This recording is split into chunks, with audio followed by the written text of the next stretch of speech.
This video is powered by the pros at Pascal Air Plumbing and Electric. Arkansas owned, Arkansas operated.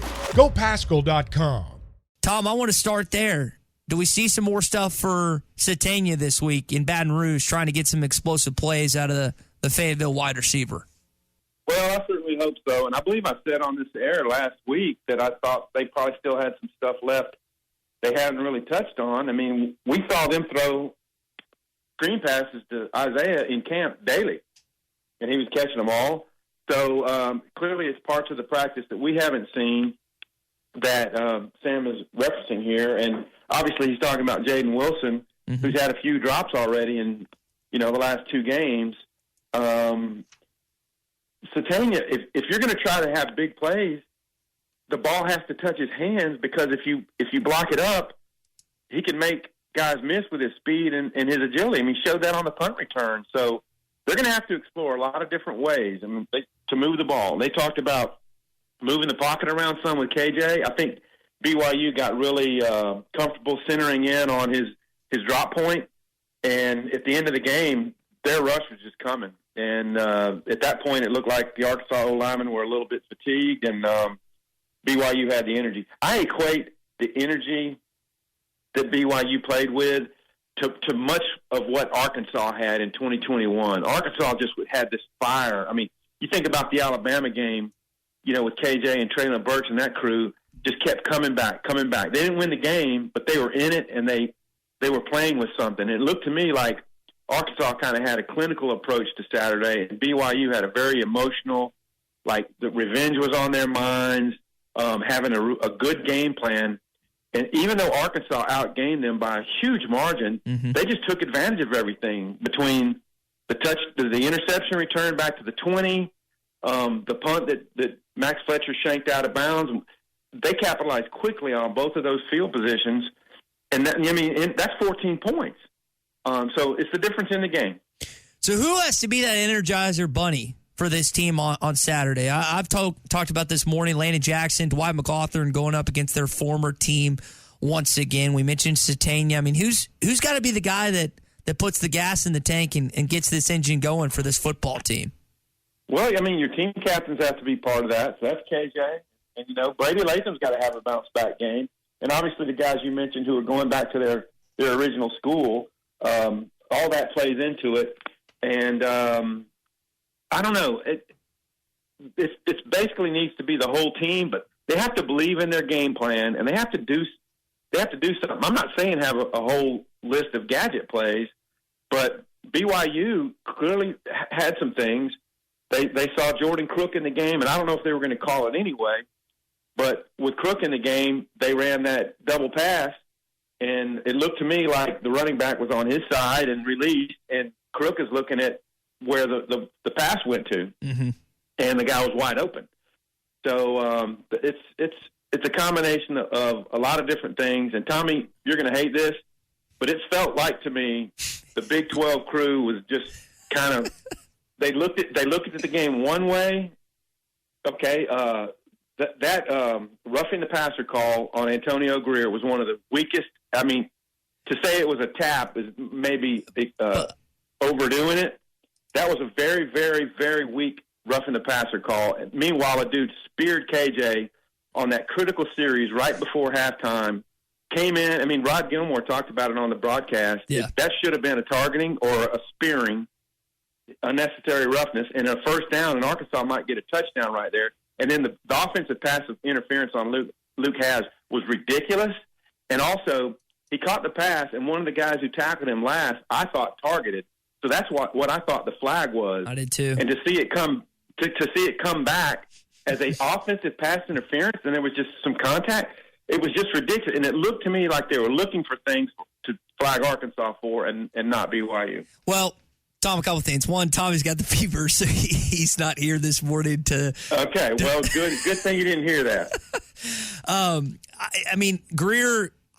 it didn't look like much, but he hit him in the helmet. They have to call that. I hated stupid, but that's what they called. The other things you discussed, I mean, first of all, he ran and did a button hook, and the guy was standing there. He had nowhere else to go. That wasn't an OPI. He did get targeted. KJ got targeted. Also, Paul got held at least twice that I saw, like clear holding calls, and they didn't throw the flag. So, that's what I mean. And I know you asked Sam about that yesterday, too, and he couldn't really touch on that because he didn't want to get fined. But I do appreciate you questioning. Todd, that's exactly what I'm talking about here, is that the holding calls on Arkansas is very, very numerous. But are you telling me that BYU never held? If you're going to start calling holding calls like that, then it needs to be applied both ways. And I'm telling you, that I thought the officiating was one of the biggest differences in the game.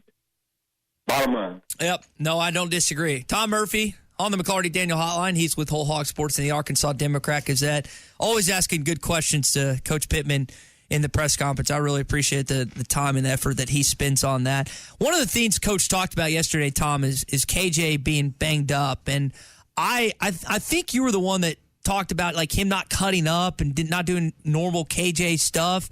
Did you notice, like I did during the game, that he just looked in certain running situations not like himself?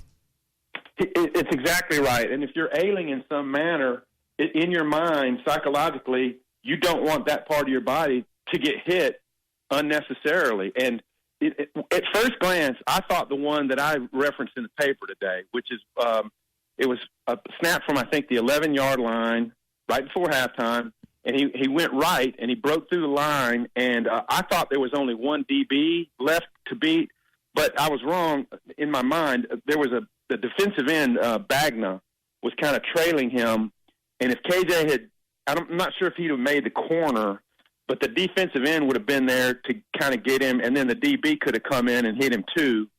So on second glance, that one wasn't as obvious maybe as it looked like on game day, because I thought he had made the corner, and then if he just kind of makes a DB miss, he might score. So, but not getting a touchdown in that circumstance was really big, and it included the should have been spearing play. But yeah, I think there's some body part of his that was hurting a little bit, and probably toward the end of the game, that was in his head. I mean, he was having to go fast.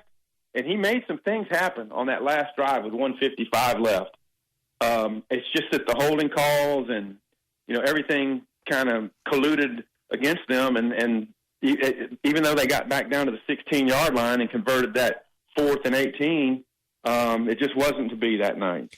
Tom, I want to get you out of here on this, and we always appreciate your insight. We're going to get more of it on Thursday. A.J. Green, single-digit touches, and this was his best game as an Arkansas Razorback, and I know Coach was asked about that yesterday. Do we see more of him getting, and I know he dropped that one screen pass, but do we see them trying to focus more on running him Saturday night if it's successful? Yeah, I mean, he might get more of the touches. Let's face it, y'all, the running backs are being touched after a short amount of yardage on the average than it was last year. Mm-hmm. And they're having to make something sometimes out of not much there. And so Dubinion's numbers don't look great on yards per carry, nor do Dominic Johnson's. And as much as I love Dominic Johnson, he caught the pass out in the flats, and there was one guy out there, and there was no wiggle. There was, he didn't put a move on the guy. Yeah. And anyway, AJ's probably the best all-around back by a small margin over Dubinion out of who's available. Rocket Sanders, the way Sam phrases his injury stuff, I get the sense that he won't be available this week. But we'll see. Yeah, we'll see how he does it. He didn't do anything really in the group drills yesterday, but maybe he'll come along during the week. And if he's not ready this week, maybe A&M. But yeah, AJ's a good, bright kid and a really good running back. So yeah, I'd like to see him get up into the 10+ touches. BetOnline is your number one source for all your betting needs. Get the latest odds, lines, and matchup reports for baseball, boxing, golf, and more. BetOnline continues to be the fastest and easiest way to place your wagers, including live betting and your favorite casino and card games available to play right from your phone. Head to the website or use your mobile device to sign up today and get in on the action. Remember to use our promo code BELIEVE, that's BLEAV, for your 50% welcome bonus on your first deposit. Bet online, where the game starts.